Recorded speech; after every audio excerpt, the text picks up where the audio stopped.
একদা একজন গরিব লোক ছিল। সে একদিন দেখে যে একটা বড় লোক তার সামনে গাড়ি নিয়ে নামছে। সে বলল, স্যার, আমাকে কি 2টা টাকা ভিক্ষা দেওয়া যাবে? একটু ভাত কিনে খেতাম। ধনী লোকটি বলল, সর গরিব, আমার সামনে থেকে দূর হয়ে যা।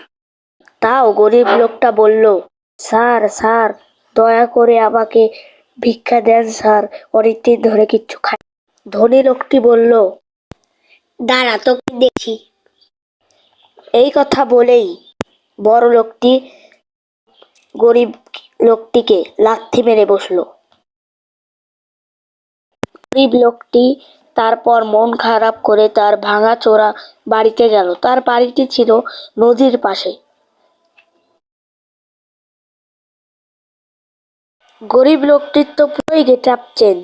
তাকে দেখে মনে হচ্ছে না সে এককাল গরিব ছিল। একটা বড় স্ট্যান্ড খুলে ফেলেছে কঠোর পরিশ্রম করে।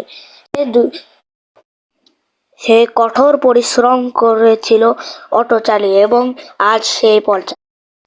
তার পুরাতন ভাঙাচোরা বাড়ির জায়গায় সে একটা আলিশান বাড়ি বানিয়ে ফেলেছে, এবং সেখানে অনেক দামি দামি গাড়ি আছে। এখন সে সফল। সে আর গরিব না, সে এখন অনেক ধনী।